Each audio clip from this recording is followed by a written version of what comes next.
sorry I'm late. I had to stop by the Wax Museum again and give the finger to FDR. We know Al-Qaeda, Zawahiri, is supporting the opposition in Syria. Are we supporting Al-Qaeda in Syria?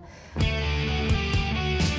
it's a proud day for America. And by God, we've kicked Vietnam syndrome once and for all. Thank you very, very much.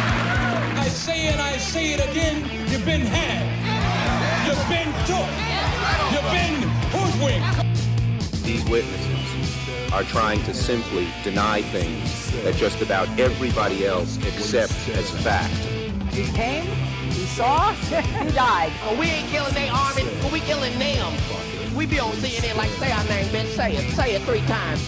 The meeting of the largest armies in the history of the world. Then there's going to be an invasion.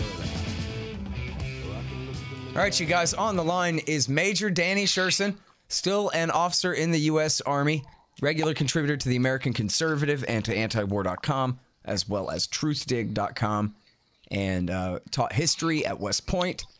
And he wrote the book Ghost Riders of Baghdad, Soldiers, Civilians, and the Myth of the Surge. And he's a combat veteran from Iraq War II and Afghanistan, both surges, in fact. Welcome back to the show. Danny, how are you doing?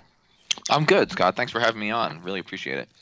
You know what? I'm just, not to be too nice to you or anything, but I feel really privileged that I have a chance to talk about this stuff with you, because you have such an important point of view on all of this, having been right there in the thick of the worst of what's gone on in the most important of the terror wars here. And we have this huge story in the Wall Street Journal. It's huge to me. I don't know if anybody else cares but you and me, but the Army stymied its own study of the Iraq War. And hilariously, this is by Michael R. Gordon, who shared the byline with Judith Miller on every one of their worst tall tales lying us into war in the New York Times. She took all the heat, and he went on to be a great success at the New York Times and now at the Wall Street Journal. But very well reported story by him, it seems like. And then here's your piece about that. It's called Will Iraq Become Another Lesson Lost, like Vietnam? The Army commissioned and then sat on a 1,300-page evaluation of Iraq War II. It probably fell short of the truth anyway. And so let's start with the cover-up here. Who ordered this report? Is this really the Pentagon Papers? Like Robert McNamara said, whatever the truth is, put it in there, I want to know, and this kind of deal, or what? I wish it was the Pentagon Papers, and we'll talk more about this later. This is a much more vapid study than the Pentagon Papers because it, unlike the Pentagon Papers, it doesn't really look at the strategic failures or the lack of grand strategy that got us into Iraq. It's more of an analysis of once we were there, what we did wrong and why we didn't win. So that's a problem I have with the report. But just to kind of back up, so General Odierno, who was the number 2 in Iraq under General Petraeus during the first half of the surge and then took over the war himself when Petraeus got bumped up to the next level, he ordered this study, I believe, in 2013. And Odierno said that he wanted to take an honest, hard look at the mistakes the Army had made, especially in the early years of Iraq War II, the early years of the occupation, so after the invasion was successful. And, then Odierno retired. And the report was completed, and since then has literally just been sat on and looked at, critiqued, and there's concern within the Army, from what I've read, that this might air too much dirty laundry of officers that are still serving and of officers that are retired but still highly regarded within the military. And that is one part of the story that's pretty interesting. The fact that the Army would commission this 1,300-page study, go through all the effort, all the manpower and just man hours of these like really smart colonels, who wrote this report, and then stifle it, and then it takes the Wall Street Journal doing an investigative piece to even bring this to the attention. I didn't know about this report. Okay. I mean, unless you were one of the people who wrote it, you wouldn't even know this existed. And now I've only read the highlights of what's been leaked. But, it's disturbing that even such a vapid report as this, and the reason I call it that is because it really only looks at tactical problems. Oh, did we have enough troops? Oh, did we? Well, we'll get back to that. Like you said, go ahead though on your point. Yeah. So I mean, the fact that the Army would stifle a study like this is just further proof that it becomes more and more apparent that secrecy is the name of the game in the DoD, and an honest reflection on mistakes is not something that the military really wants to do. I assume they'll release the report now, some version of it, maybe like a redacted version, because it got into the media. But the fact that it took 5 years to even come out is pretty disturbing. Mm-hmm. Well, and really, I think it could maybe go to show just how bad that war was, too. That even a report that's written to kind of avoid all the hardest questions is still the kind of thing that, man, they don't want the average person in the U.S. or around the world to be able to read this thing that tells the story of what they did, Absolutely. They don't want to admit even simple facts like General Shinseki, who was the Army Chief of Staff in 2003, he goes before Congress during the hearings leading up to the vote on the war, and they ask him how many soldiers is it going to take to invade and pacify Iraq, and he says probably 500,000. Well, Rumsfeld basically fires him. I mean, forces him to retire because Rumsfeld said we could do it with 120,000. And so we don't even really want to learn that lesson, that if you're going to take over a country, it might take 500,000 or 1 million soldiers. I mean, that's I don't even agree that would have been enough. I think it was an impossible mission, but we're not even willing to look at the tactical failures that the Army was responsible for. And so if the Army isn't willing to learn and air its dirty laundry publicly, then how can we expect the nation more generally to do so about its ongoing war on terror? Yeah. Well, a great example of that kind of thing here is where they say, well, Peter Shoemaker, who, by the way, is the butcher of Waco and was in charge of Delta Force, killing the women and children there, 86 of them. He ordered the restructuring of some brigades right at a critical time where we needed some more brigades. These are very narrow questions where they're not even asking, do we need these brigades, or was it the wrong thing for Odierno to arrest every single fighting-aged male in the Anbar province, leading to, pushing more than half of them directly into armed insurgency at their first opportunity? But no, if only we'd had more men doing that same ridiculous, horrible, counterproductive policy, then it would have worked well. Yeah, what? I would be interested. I haven't read the full report. I would really be interested to see if the report took Odierno to task for his borderline war crimes in the early part of the summer and fall of 2003, when he was in charge of the 4th Infantry Division in northern Iraq. Because he did. I mean, he essentially held military-aged males captive and family members captive until alleged insurgents turned themselves in. He scooped up, like you said, hundreds and thousands of military-age males, threw them into prisons where they got radicalized and came out worse than they started, just like American prisons do. And I would be really interested to see if they took a hard look at Odierno himself. My guess is they didn't. My guess is they'll sugarcoat it because he was the one that came up with the idea of the study. And hey, colonels want to be generals, and if you're a colonel who wants to be a general, you don't upset the boss who gave you the task. Right. Well, and yeah, we did see that this policy of saying the right thing inside the Army sure worked for Odierno, no matter how bad his decisions were. And of course, so now wasn't it that exact same time frame that Petraeus was up in Mosul and was training up what was supposed to be like a Sunni security force there, and he armed them, he gave them all these weapons, and then they all just disappeared and became the insurgency. And then after that, he came down to Baghdad and started training up the Bada Brigade to be the Iraqi army. So on one hand, he's building up the Sunni side of the civil war, and then his next task is building up the Shiite side to fight them.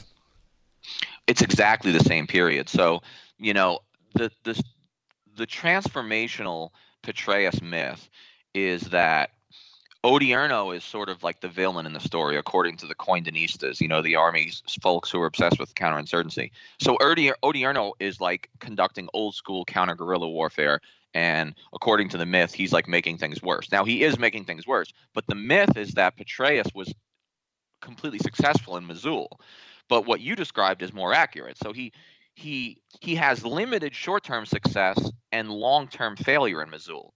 But he was such an impressive speaker. He was so savvy with the press, such a great self-promoter, that he convinces Time magazine and a whole bunch of other people, both inside and outside the army, that he was some sort of transformational figure who got it when everybody else didn't get it.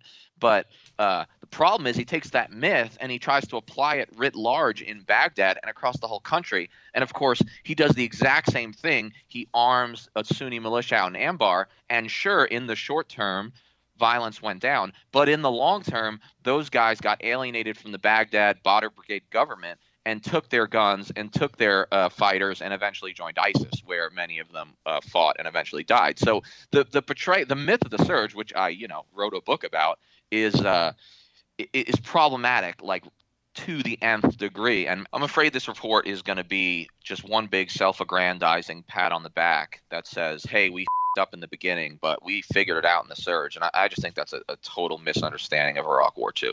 Yeah. You know what I'm curious about? So, I mean, I was just lucky, I guess, at the time I was reading Juan Cole and Robert Dreyfus and all these guys who really knew the history of the Supreme Council for Islamic Revolution and the Dawa Party, and how when Jimmy Carter had hired Saddam to invade Iran in 1980, these guys had fled to Iran, and how they'd been there hiding all along until Bush came in 2003, Bush Jr., and they came in on his heels to do all of this.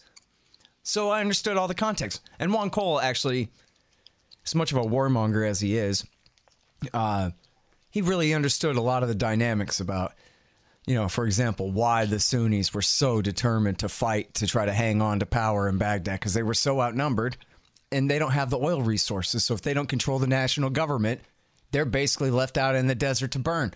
And he was saying that from 2003 and 4 on, about the dynamics there.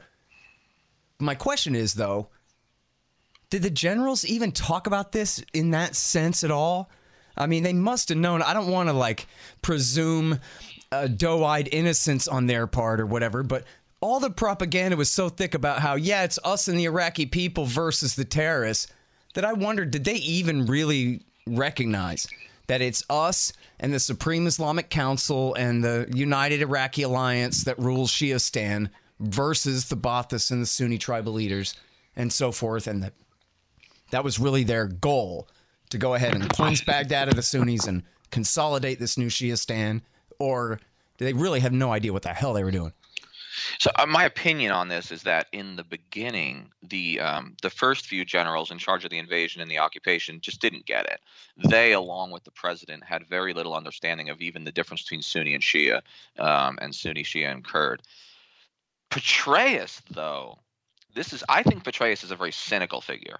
I think that's how we should remember him, okay? Is not as some sort of transformational idealist, but rather as a savvy cynic. So Petraeus is smart enough that he knows exactly what he's doing when he props up the Badr Brigade government in Baghdad and when he arms the Sunnis in Anbar. He knows that he's creating a monster in Baghdad that is eventually just going to alienate those Sunnis and restart the civil war once he leaves. But Petraeus is a self-promoter. And what he wants, what he requires in 2007 is for violence, the metrics of violence, to go down just enough that he could declare victory and leave and get himself a job at the CIA or run for president someday. So I do see Petraeus as a very cynical figure because I think he got it. I think he knew exactly what he's doing. I don't think he ever really cared about the Iraqi people or really cared about the long-term success of that project. I think he knew that project was impossible, quite frankly, but he was willing to do anything to bring violence down so he could go in front of Congress and tell them, look what I did, I'm a hero. Well, and so right at the time that they're firing Rumsfeld at the end of 2006, and they bring in Robert Gates and they launch the surge and the anti-Iran propaganda campaign right there in January of 2007. I guess the way Gareth Porter put it, I think back at the time, was that this was later, I guess, in hindsight. Petraeus' real victory was over George Bush. He met with Bush and said, look, the previous policy of defeating the Sunni insurgency is off, and we're not going to defeat them. We can't defeat them. So what we're going to do instead is we're going to bribe the bulk of them to turn against the very worst Al-Qaeda-ish edge of them, and then try to use that to kind of pressure against the Shiite coalition that we put in power to try to limit Iran's influence, which of course didn't really work. But I guess my question then is about the timeline of the sectarian cleansing campaign. And, because it was still, the Shiites were still kicking all the Sunni Arabs out of Baghdad through like the first half of 2007, at the same time that America was bribing the Sunni insurgency to stop fighting us, the Americans, if not exactly the Shiites at the same time, but mostly to turn on the Al-Qaeda guys that they'd already turned on anyway, of course. But so help me adjust my timeline here about when Petraeus is taking power and how far into the cleansing campaign they already were at that point before they started attacking the Shiites. This is an important point. It's something I work on a lot in the book. Okay, so first I'll give you myth and then I'll give you reality. Myth is that there was a civil war, the country was falling apart, the Sunnis were attacking us all the time, so were the Shias. Petraeus came in, and because he's such a savvy operator and because he's so brilliant, he takes lessons learned from Vietnam and applies them in counterinsurgency in Baghdad and Anbar. And so what he does is he halts the civil war through the infusion of more American soldiers and lots of concrete walling off neighborhoods, and that he himself goes and talks to the tribal leaders, right, and brokers this grand bargain that they will turn on Al-Qaeda and they will support the government in Baghdad. That's the myth, okay? And the army believes this myth so deeply. It is so important to our collective identity to believe that we actually won in Iraq, and it was the politicians who lost it, specifically Barack Obama. That myth is so powerful. It's so deeply ingrained in our identity. Now, in answer to your question, the reality is this, twofold. Number one, the Sunnis had turned on Al-Qaeda of their own accord, and they did seek support from the Americans in the way of guns and money. But all of that happened in the summer of 2006 before Petraeus ever landed on the ground. That had already been worked out. That deal that was brokered was actually brokered by a brigade commander, okay, a full bird colonel who's now a 3-star general out in Anbar province. And Petraeus had his name was McFarland, Sean McFarland. Uh-huh. Well, and of course, I mean, and I have all the news reports in my book, actually, where the tribal leaders have been turning on the Al-Qaeda guys since January 2006. So even this guy McFarland is showing up to the front of a parade that's already marching. Oh, yeah, you're absolutely right. So McFarland just kind of jumps on it. They come to him and he sort of exploits the opportunity. But Petraeus would have you believe Which he did at least himself. he did that, right? Yeah. Right, yeah. I mean, which is better than Petraeus can say, because Petraeus just jumped on a moving train and called it victory. The second thing to keep in mind is that by the time Petraeus really gets his 30,000 troops on the ground, which it takes till mid-2007 before we get all the surge brigades in. I was there the whole time. I was there before the surge, and I was there through the first half of the surge. Here's what really happened. The Shia won a civil war in Baghdad. They won. They outright won. They cleansed the city between February 2006 with the mosque bombing and probably the spring of 2007 when Petraeus starts declaring victory and gets his surge brigades in place. Mm-hmm. The civil war had already been won. It had already been fought. At least in Baghdad, it was over. The Shia won. There were more Shia people. There were more Shia militia fighters, and they cleansed Baghdad, almost every single neighborhood with 2 or 3 exceptions. And those exceptions, they basically walled those places off and put them under siege. So for the most part, they had already won the civil war. So Petraeus comes in and says, look, violence is going down. But the thing is, the reason violence is going down is not necessarily because there's more American soldiers on the ground. Violence is decreasing because the war's over. See, there's nothing to fight about in Baghdad anymore. For the most part, we've already created Shia blocks and Sunni blocks, and they're separated into their armed camps. And so they're no longer mixed together. Because they're no longer mixed together in an integrated society, there's less killing to be done because it had already mostly been accomplished. All right, now I know none of this was funny to you guys there at the time, but here it really was a measure of hilarity. The way the surge became simply a public relations slogan that didn't mean a thing, where we went from we're going to have this escalation of troops in Baghdad to secure these benchmarks, namely especially creating peace and security in the capital city so that the leaders of the different factions can meet in the parliament and hammer out their differences democratically and come to some compromises and end all the fighting. And that was supposed to be what it was all about. But then They just dropped the benchmarks. It was like surge, benchmarks, and then it was just the surge worked. The surge is working, the surge is working, the surge has worked, but never mind what any of its goals were ever supposed to be in the first place.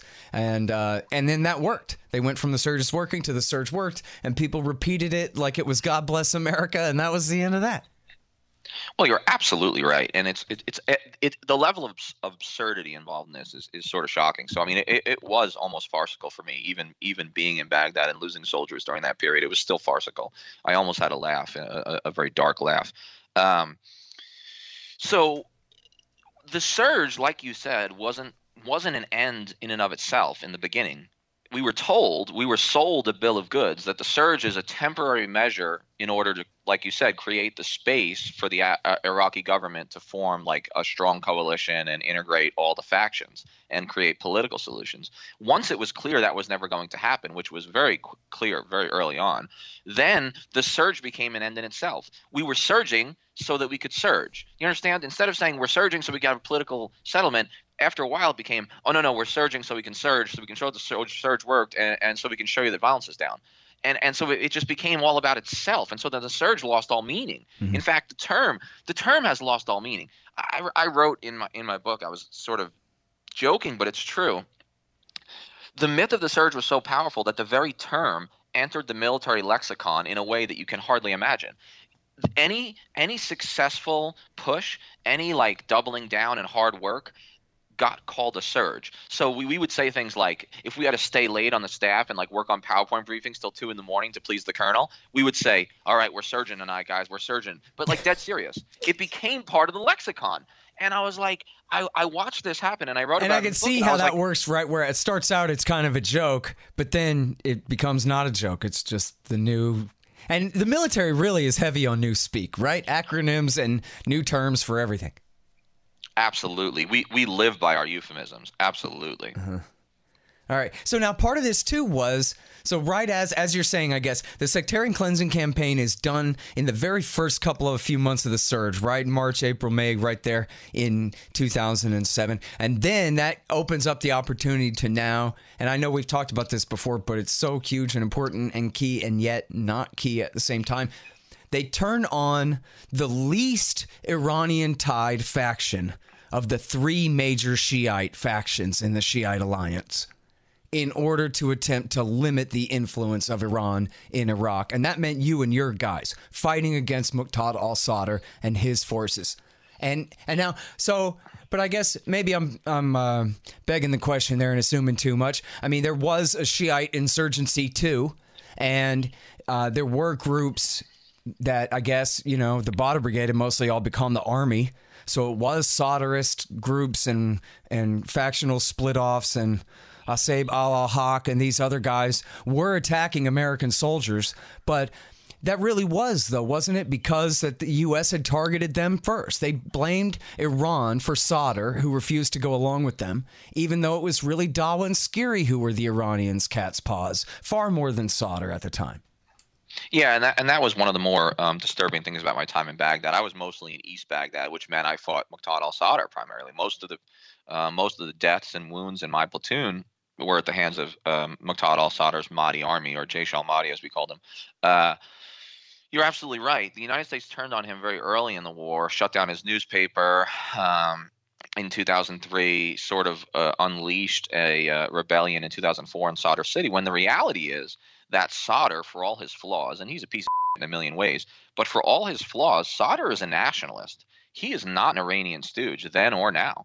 And if anything, we pushed him into the arms of the Iranians when we declared war on him and his militia. What I mean by that is Sadr does not want to and did not want to go along with the Iranians. He wanted to form a new Iraqi Shia nationalist sort of movement, not tied to Iran, not tied to Tehran. But once we're at war with him, he'll take weapons wherever he can get them. So it was at that point that he started to take Iranian, Iranian technology, Iranian training. Well, and he even fled to Iran because it was the only place to not get dead. Yeah, otherwise we would have killed him. We would have done a targeted assassination, another newspeak, right? So, or a targeted killing. So we don't ever say the word assassination. We can't say that. But yeah, it's really interesting. Could have neutralized him, you know. Yeah, neutralize. Right. Neutralize. Um, it's really disturbing, and most Americans don't know this story that you and I are talking about right now. They are fed the myth of the surge, and then they're fed apathy, where we just stop talking about Iraq altogether, which is where we are now. And they don't know this story, and really, it's only going to be the historians who accurately report it in the future. Yeah, I mean, if we're lucky. Right? I mean, because again, and I just know this from just doing the same job this whole time, that there's so few people even asking the right questions. The great Michael Hastings, the late great Michael Hastings, he was a great Iraq War II reporter before he made his name in Afghanistan. And I used to talk with him all the time. He was one of the few guys that I could rely on to know the damn difference between Skiri and Dawa and what matters over there, and ask those right questions. David Enders and Patrick Coburn, and there are some notables who really did great work. Even some of the mainstream guys would do some great work where they could differentiate some important things, but the narrative never stuck, that here's who is on whose side. And this was, one of the most frustrating things for me was seeing, for example, the war against Sadr, when he's a major part of the ruling coalition that we're installing in power here. And like you're saying, your guys are getting blown up in this fight in very real life. To you, not some ridiculous Kagan theoretical thing about here's how we should maybe approach this, but brass tacks in the worst way. And of course, the collateral murder video leaked by Chelsea Manning and published by WikiLeaks shows the slaughter of Reuters reporters who were in East Baghdad. I believe it was. Could have been in Najaf. I'm pretty sure it was in East Baghdad, fighting against, among this theater of operation against Sadr.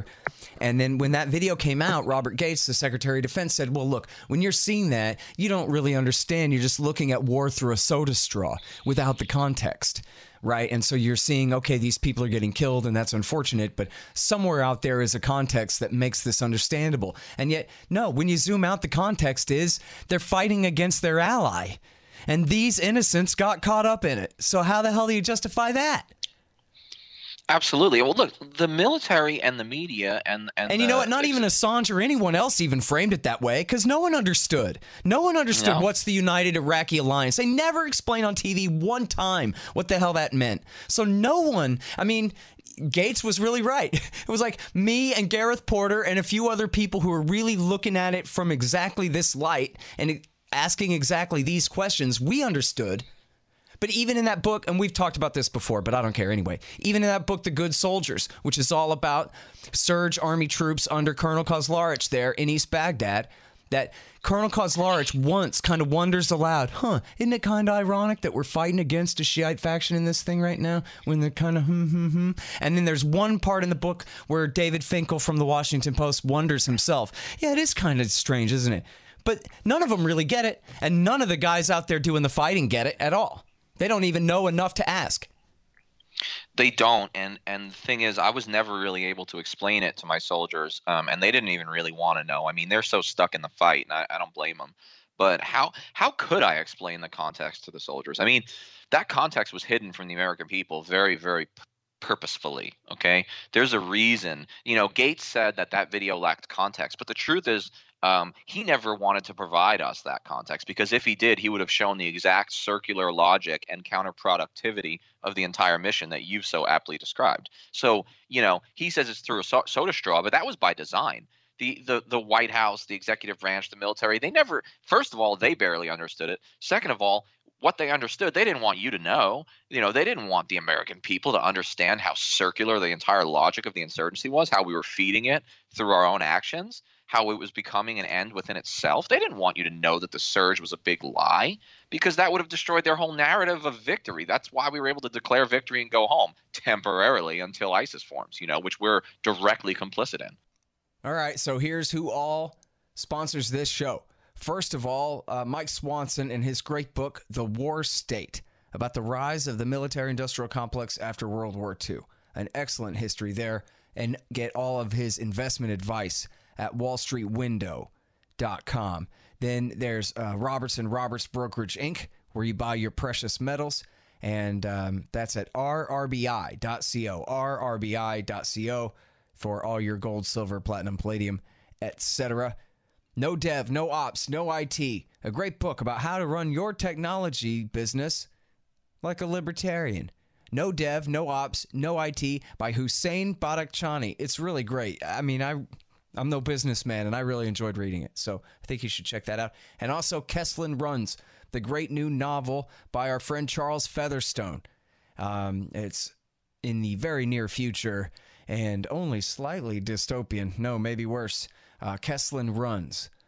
And also, check out Horizon.global. That's Zencash. They're changing. They're not just a digital currency. They really are working hard on becoming a new platform for all different sorts of blockchain-type secure applications. And so for all you techies who really understand, check out all you need to know at Horizon.global. LibertyStickers.com for your anti-government propaganda. Tom Woods' Liberty Classroom to fill your brain with good stuff. Follow the link from my site so I get the kickback there, scotthorton.org. And check this out. At expanddesigns.com, you can get a brand new 2018, a 2019 model website there and get a $500 discount if you use expanddesigns.com/Scott.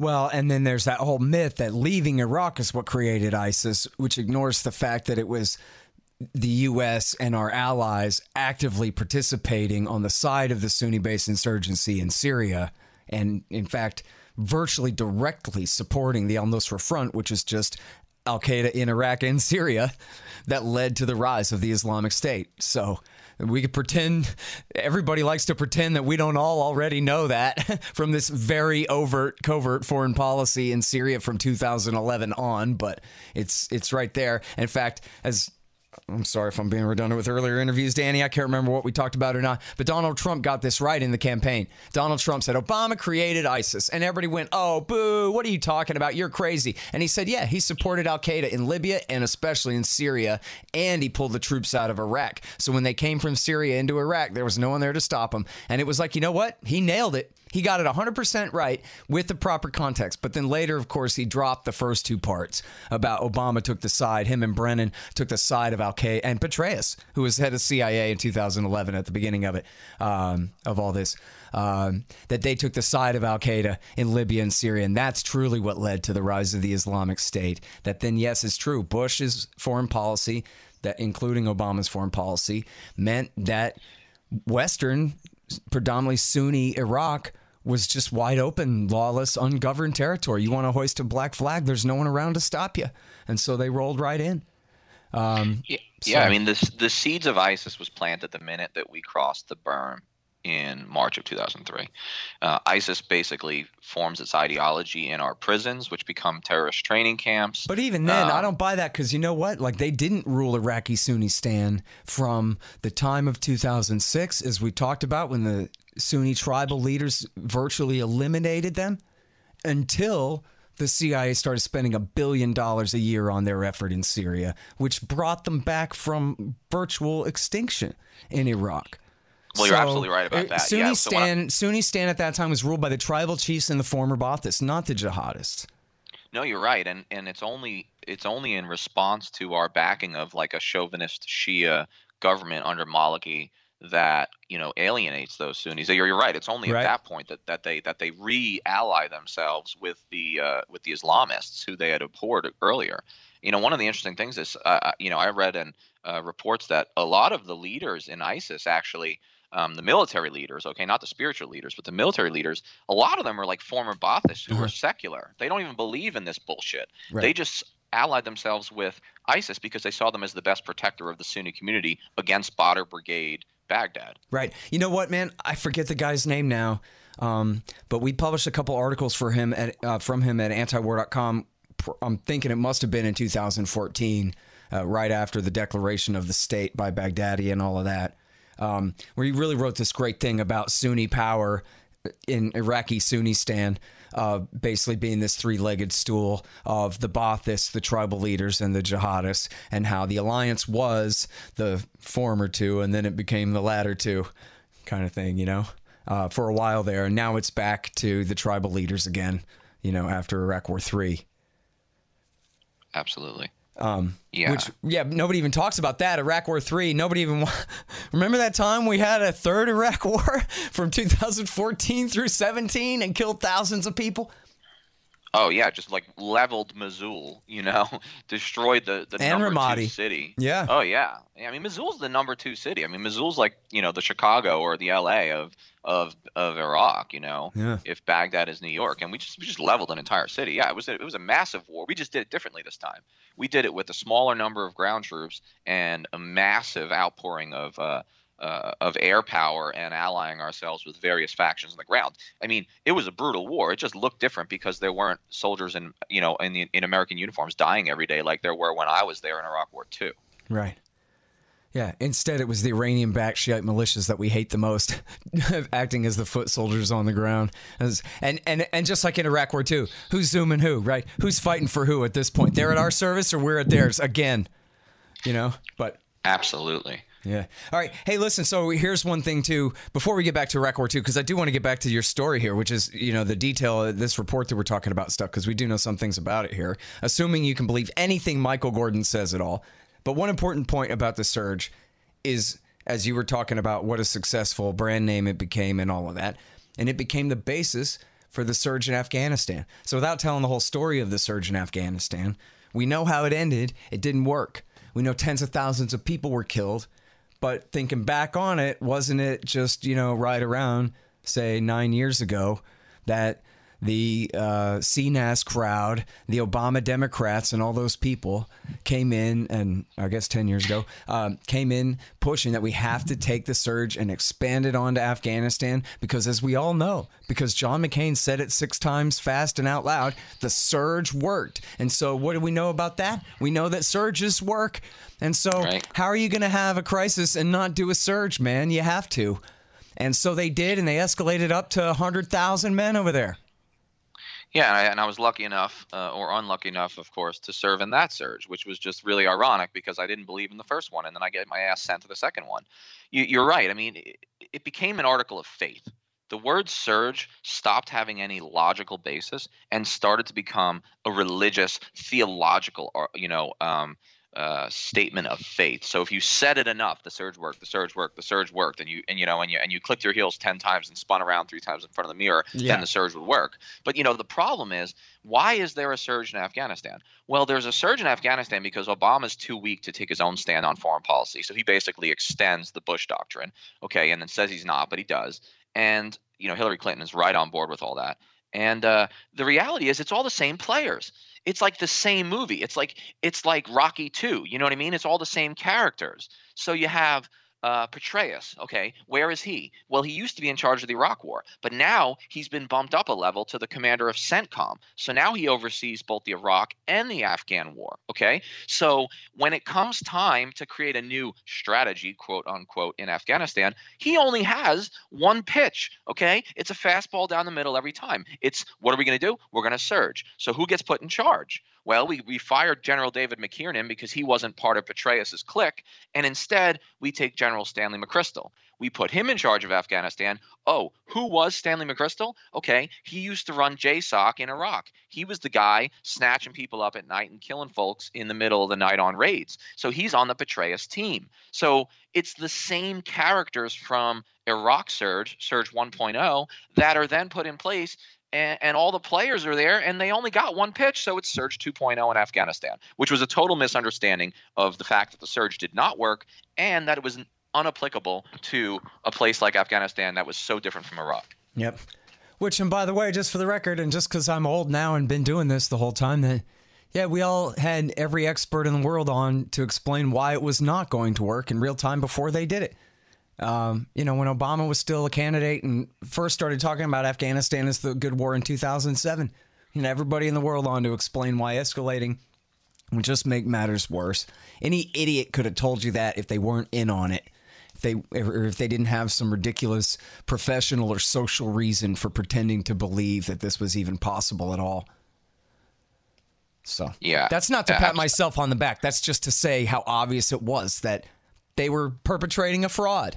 They also knew that, this is a country that's landlocked in the center of Asia. It's got no coast anywhere. Right? It's the size of Texas. It's got mountains like Colorado and deserts like California. And need I go on, or are we already done? Right. I mean, that's absolutely. So, what you're saying is that alternative media, people in your position understood full well that this was never going to work. But the problem is most Americans watch Fox, CNN, or MSNBC, period. And none of those networks ever reported on just the perfidy of the entire notion of the surge, just the vacuousness of the strategy. Right. None of that was ever mentioned. No one ever said on the analysts they bring on to CNN are all war hawks, okay? They're old generals that already played this losing hand to the fullest before they retired and took a great pension and a revolving door job in the military industrial complex. They don't bring on people who actually question the foundations of the surge narrative. They didn't even dare do that. So Scott Horton knows, which is really, really impressive, but it doesn't affect the American people who lack all context and don't even realize what's being done in their name. Yeah. Well, and my whole point is about how not impressive it is. Right? That this is run-of-the-mill common sense up against a bunch of people with interests. That's all it is. In other words, if I got it right, then anyone coulda, shoulda, and no one has any excuse otherwise. In fact, there's a lot of revisionism in the way people remember this, but when Iraq War II was about to break out, when it was like a month away, the polls had the country split 50-50. In other words, 150 million Americans were against attacking Iraq. 150 million people knew better than that. All this Absolutely. stuff about, everybody thought at the time of what a menace Saddam Hussein was. No, that's not true. 150 million people thought the menace was in the White House, and they were the ones who obviously were correct. Yeah, and one of the things that's interesting about Iraq War II is that it's one of the only instances in world history that I can think of where there was actually a global anti-war movement before a war started. Okay, so there was a global anti-war movement. It wasn't just 150 million Americans. It was also like in England and across Europe. It was millions of people in Japan, all across Asia and everywhere. Yeah. Before the invasion even started. And that's actually a pretty profound and rare thing. I mean, I can't think of very many examples of an anti-war movement that was reacting to a war that had not yet begun.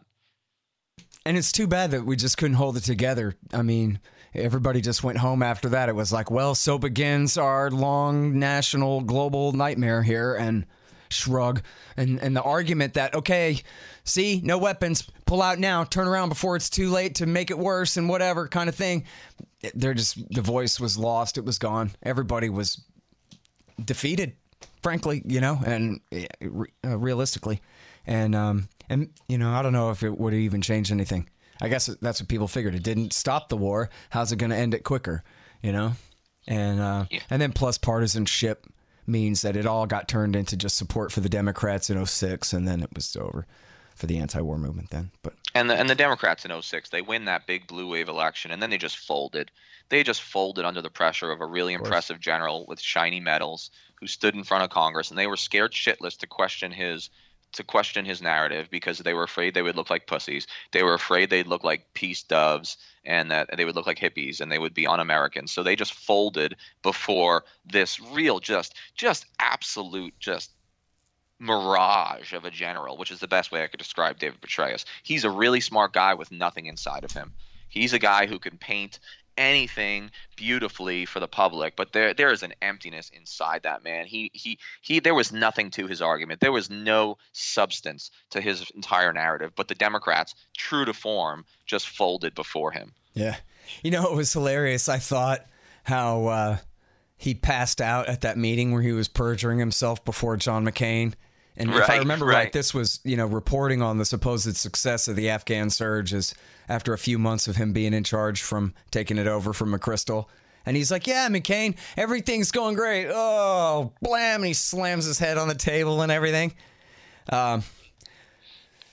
It was fitting because perjury is exhausting, especially if you don't take enough sips of water. Yeah, exactly. He was under pressure there. He's like, you can see him like Homer Simpson pulling his collar away from his neck. I don't know.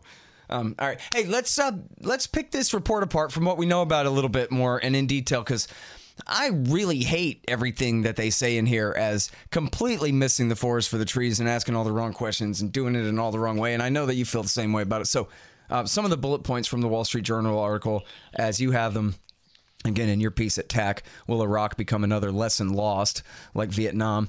The part about more troops were needed to occupy the country and fight an expansive insurgency. Again, this assumes a lot of things. Never even mind assuming the invasion in the first place.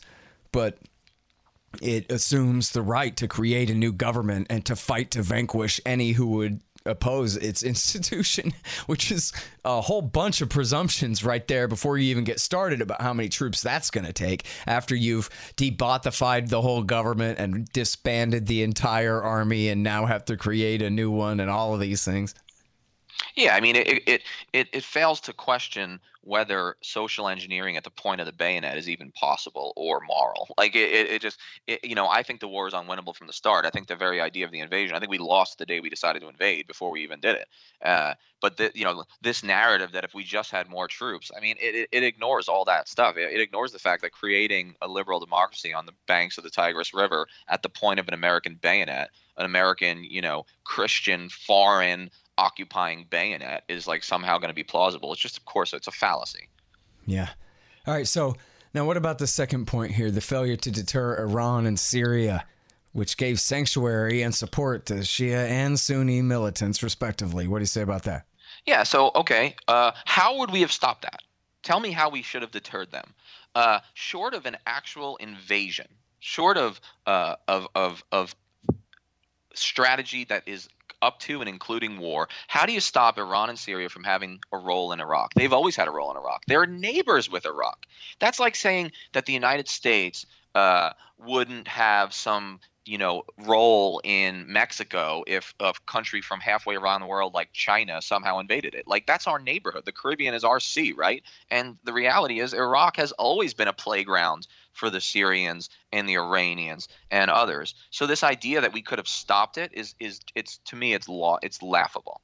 Well, and of course, here's one thing you could have done was not give them huge incentives to intervene, like have Ariel Sharon and John Bolton and Richard Pearl and Michael Ledeen saying, faster, please. We have to turn the whole region into a boiling cauldron. We have to immediately move on to Syria and Iran and Hezbollah and whoever. Well, yeah, they had that. There was that anonymous report that's just been reported many, many times, and I believe it, where some British observer to the American government at the time, who was like on duty over here, says something that everyone wants to go to Baghdad now. Real men talk about going to Tehran. Okay, when that gets reported, when you're using that kind of language inside the neoconservative fantasy land that was the Bush administration, you think Iran's not going to defend itself? You think Iran's not going to take preemptive action in order to protect itself from the next regime change? I mean, give me a break. Yeah, they have C-SPAN. You know what I mean? They're watching the same AEI black coffee meetings in the run-up to the war that the rest of us were watching, and even more appalled probably. So, yeah. And so, well, don't get me started on the bait and switch between who's terror masters here with, well, let's talk about that. To the Israelis, Iran and the Shia are the problem. To the American people, our government seems to agree with Israel. But to the American people, it seems like if anybody's the enemy, it would be the Al-Qaeda guys who are the enemies of Iran, who are the ones who knocked our towers down and hit our Pentagon, and who were allied with and were part of the Sunni insurgency in Iraq that killed 4,000 out of the 4,500 Americans who died in Iraq War II. But I don't know. What do you think? Well, and it's like the best – it's a simple analogy, but the entire American response to 9/11 is just shockingly absurd. It's as if okay, so there's a murderer in front of you who shoots your wife, okay, who takes the dearest thing away from you, and your immediate vengeful response is to punch an innocent bystander next to you. I mean, that's essentially what we did, right? So we let the Israelis run our post 9/11 response. An Iranian hasn't committed an attack on the homeland in recorded history, right? But yet somehow we allowed them to be painted as our nemesis, and they make it into the axis of evil. Right. Well, don't forget the phony baloney Corpus Christi car salesman plot against the Saudi ambassador, which it's worth bringing up, if only to debunk. At the time, within 2 or 3 days, we had a list of 6 retired CIA officers who were on the record with their names saying that they didn't believe it for a second, and here's why. And I'm sure there were many more, but there were holes all through that story, and there were a lot of people who were happy to say so. But anyway, so now the coalition thing. Boy, God, this thing just sounds... It really does, and this goes back to one of my original questions at the beginning of the interview about just how dumb these people are in charge of this policy, where they even think that this matters more as anything other than just soaking up airwaves talking about nothing on CNN or something, about having a good coalition to help us. Like if only we had had more Swedes, then that would have meant a damn thing on the ground, pro or con in any way. If only the Japanese had sent more peacekeepers to this neighborhood. Is that even really a question? And what kind of army idiot thinks that that's actually a question of how diverse the damned coalition is in the occupation, Danny? The coalition was always this whole notion of like a successful coalition, like a broad-based international consensus. It was always about politics and optics, not about the reality of pacifying Iraq. What's even going on at the office where they wrote that part of this report? I just don't get it. I'll tell you what's going on. Because that's not about PR. That's all 10 years ago now.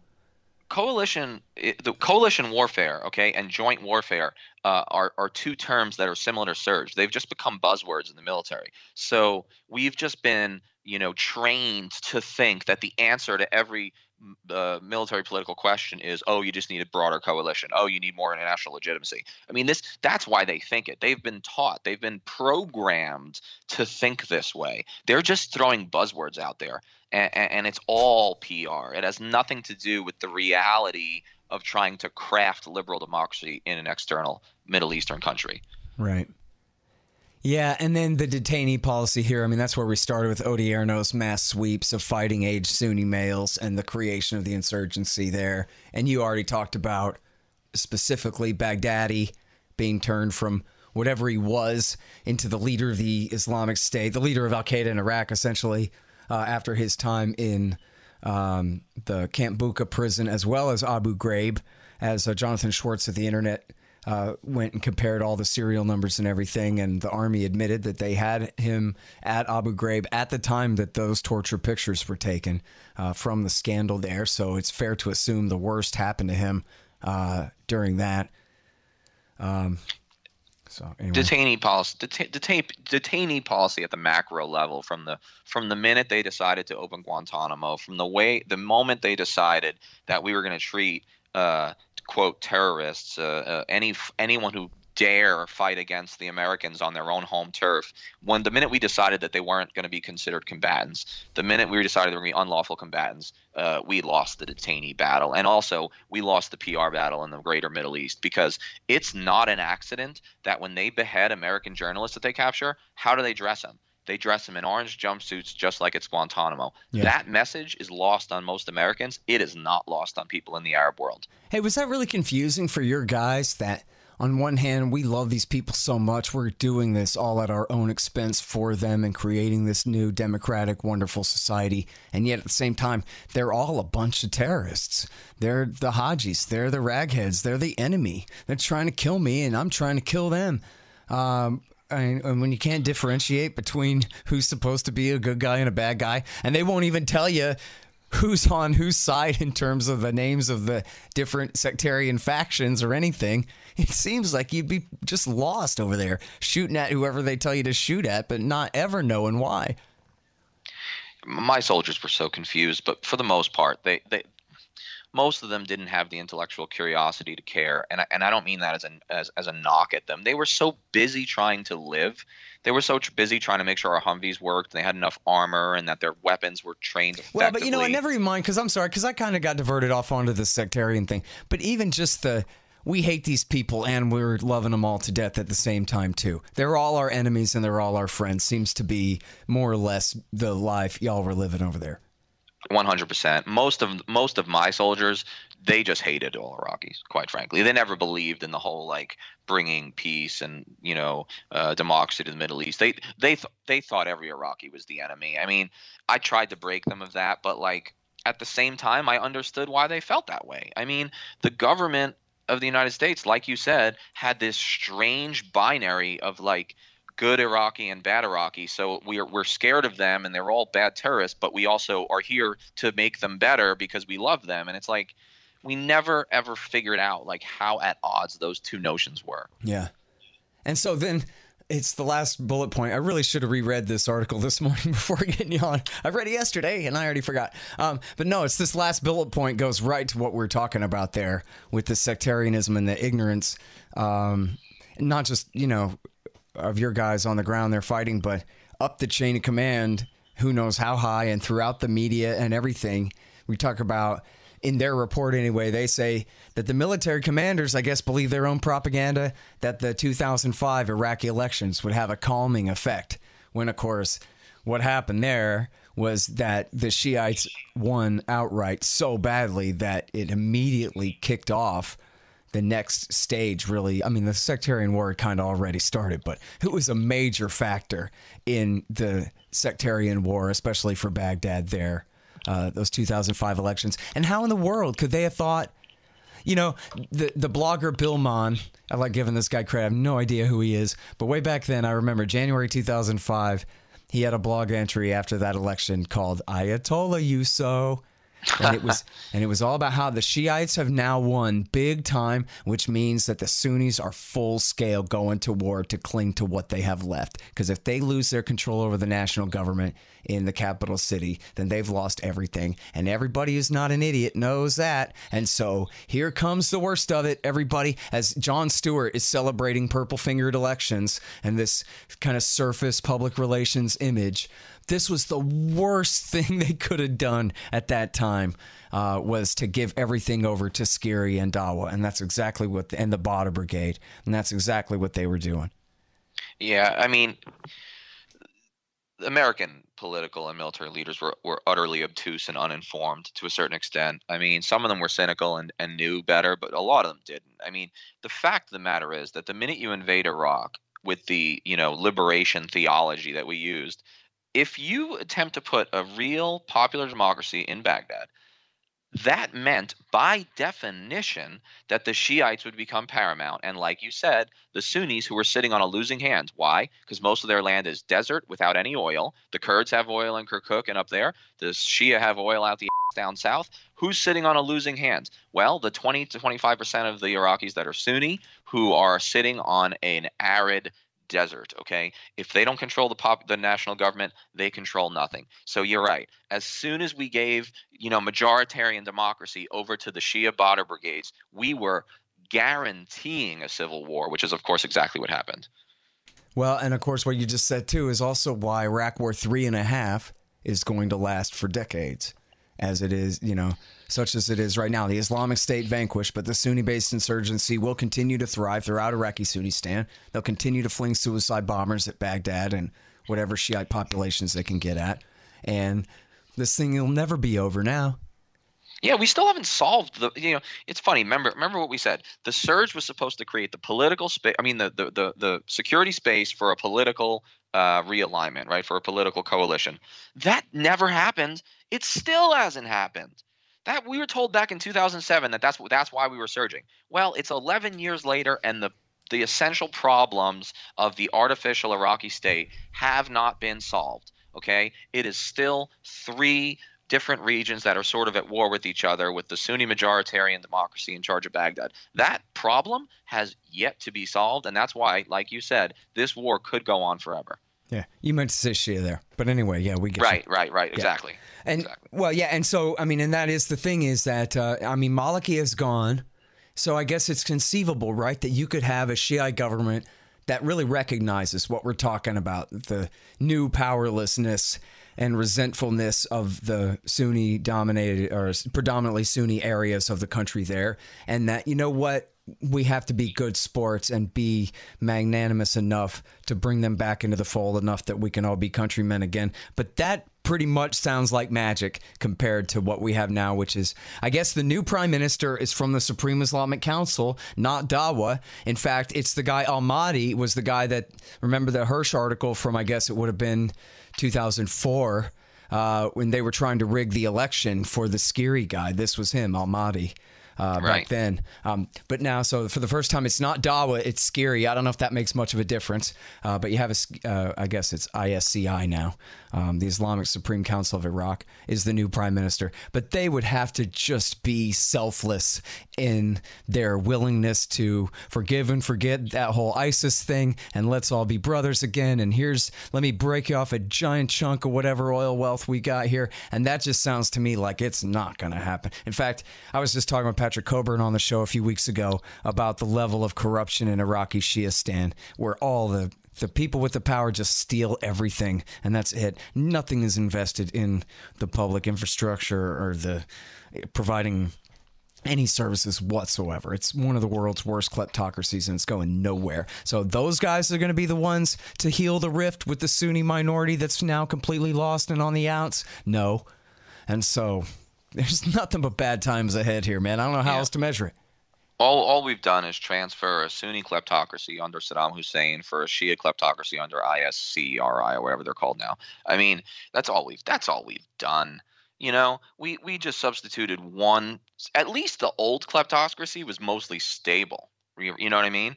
I mean, I don't like Saddam Hussein, but at least his system was less of a threat to the United States, less of a threat to the region, less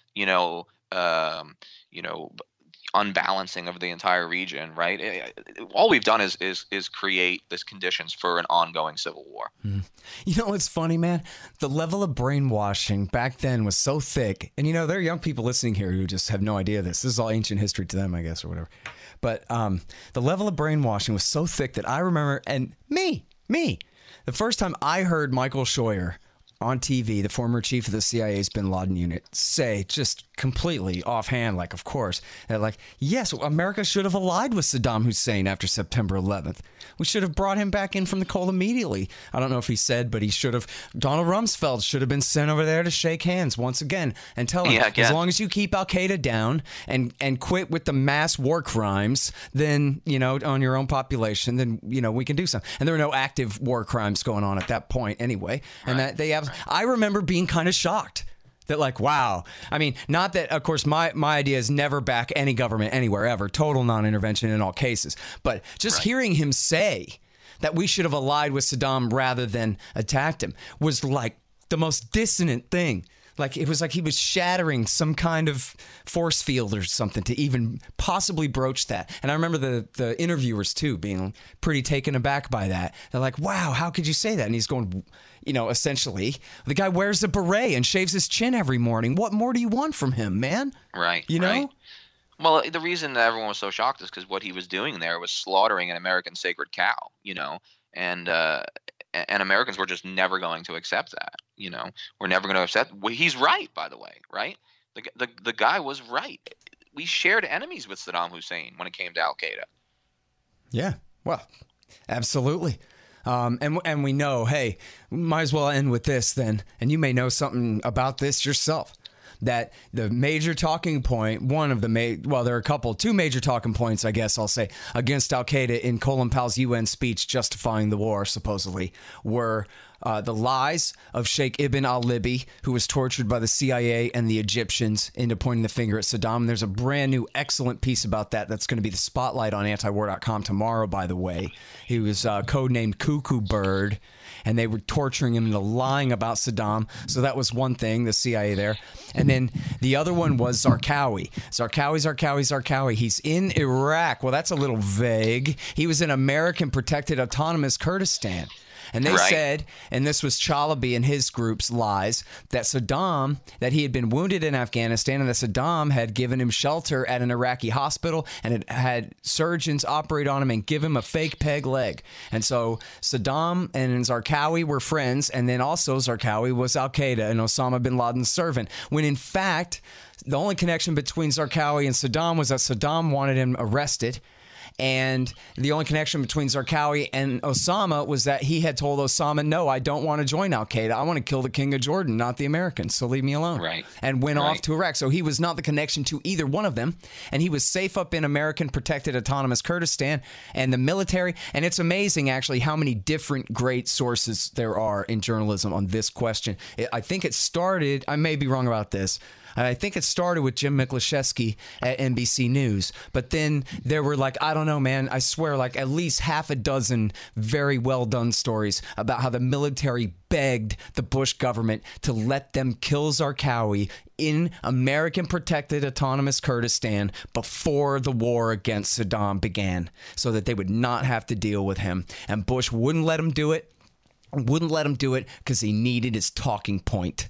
He needed his fake lie excuse to start the war. And then, as we know, Zarqawi came and he only declared loyalty to al-Qaeda a year and a half into the war in the fall of 2004.